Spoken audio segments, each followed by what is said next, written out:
Hey guys, so today you and I are going to talk about elegant code and that it is a waste of time. So let's get into it. So the question in question here was there was a person who mentioned he has a team lead who basically claimed that writing elegant code or trying to write not useful code but elegant code, let's call it that, is a waste of time because writing maintainable and elegant code is not something that is going to be appreciated by the end user. So it's much more important to focus on getting something to work as opposed to making it nice and good code, if you will. And this person basically asked me if is this true? And I had to think about this a little bit to give. It's a tricky thing to answer, but I want to see if I can explain it in a way that makes sense. Because the team lead here is right to a point, but if I just say that, yeah, this person is absolutely right, you will not get a clear picture of what I mean. So I'm going to see if I can somehow figure this out. So the thing is, guys, you may have heard that some people who give you interview tips for going to a technical interview, as an example, and this is included in even interviewing at Google, they will give you the tip that you should focus on the naive solution first. Now, the reason why they say that you should focus on the naive solution is because instinctively a lot of people who has gotten over the hump of learning programming and now can actually produce things will feel, and especially in an interview situation, they will feel as if that they need to impress the people that they are writing code for, because they have all these best practices in their heads, right? And they want to show that they really know their stuff. They want to prove how cool their code is. Now, the problem with that approach is that perfect, flawless software is very expensive to make, and it takes a lot of time. And most of the time, it's easier for you to get a mental picture that this is absolutely feasible and that you can write this without any problems. But in reality, it's actually much more hard. It's harder than that, and it takes longer. So when you focus too much on trying to write really, really efficient, well-maintained software, what's likelier to happen is that you're going to over-engineer your solution. And that is something that the end user does not care about, for sure. There is no value in you. I've seen it many times where I've seen a person who works in just for no reason adds a monad to a JavaScript project. It's like for no reason. It's basically just they would have been fine with an if-else statement and kept the complexity of the code base to a minimum, but instead they wanted to, for some reason, use a monad. And I don't know how many times I've seen it. I've seen people who create generic, I've had that just yesterday. And this is a coworker who is every bit as experienced as I am. And I mean, it happens to everybody. He made a generic function that that basically just took took as input the state of a promise and a set of result handlers or callback functions that would, based on the state of the promise, decide what to render out to a page. Just a super generic function that would show an error page or show the page that you wanted if it was a successful thing, or a loading page if the loading state was enabled. There was a total, that code had existed in that code base for almost 2 years.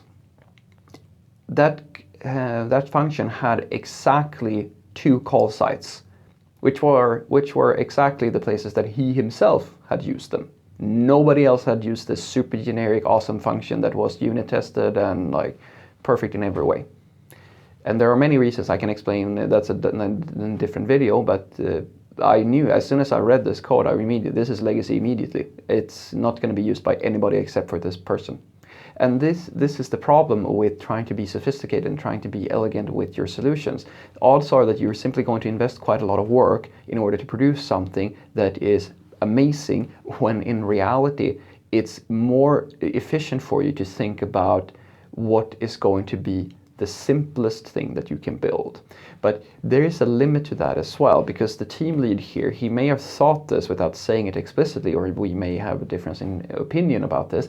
But the problem is that if you go the other direction too much, in other words, you start making things very hacky and you just do the absolute reverse of trying to write really efficient code, well, then you start writing sloppy code and you start making ad hoc decisions, and that is going to end up with the end users. It's not going to come in the form of a feature not performing, or like you're not going to be able to deliver something on time. You're more likely to be able to do that, but this is the way that you get legacy.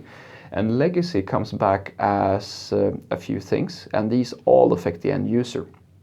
So things such as bugs, it's an easy one. The uglier the code base, the more likely you are to have bugs. That's number one.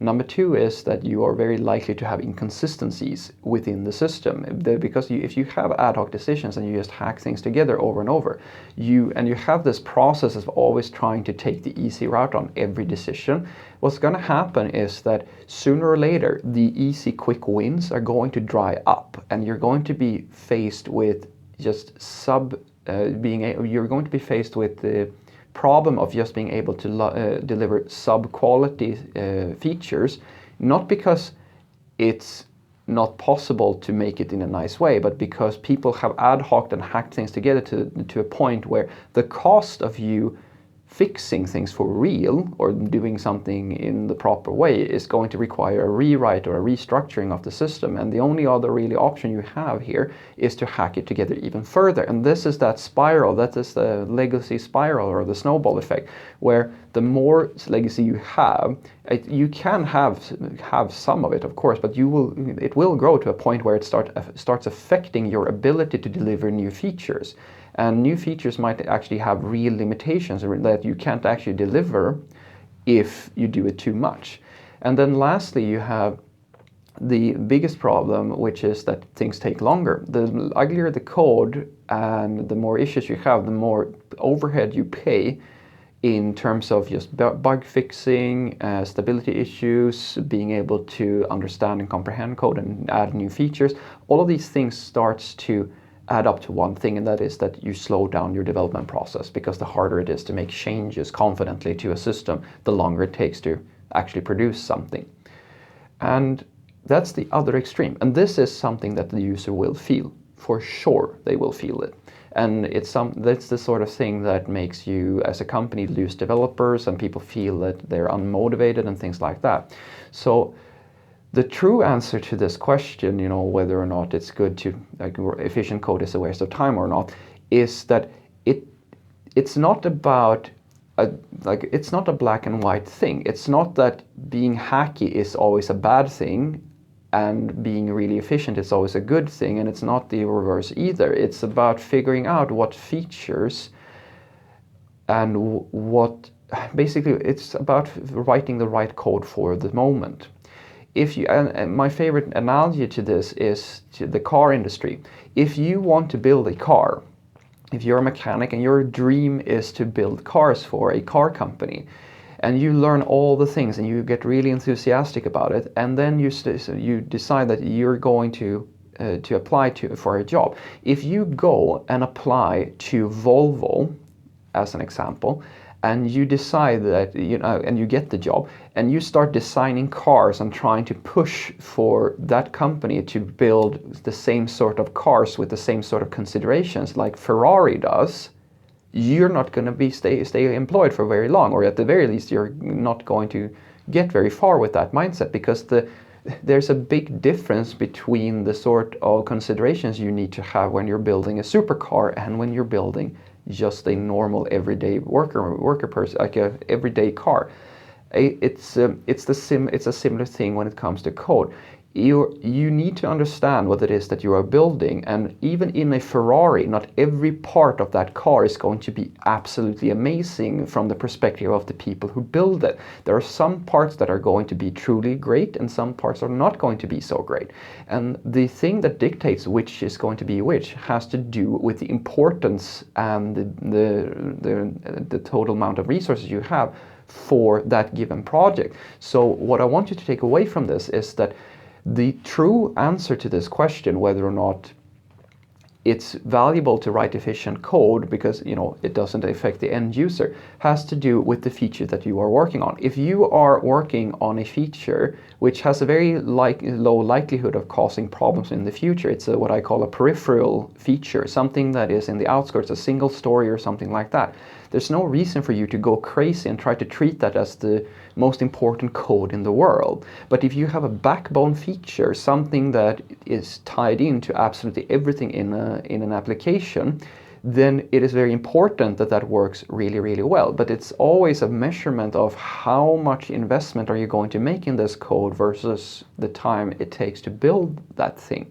And that's the thing that you should really think about. It's not about always writing really efficient and great code or always hacking things together. It is about writing the exact right amount of tests and maintainability and the right code for the moment, the right code for that given context.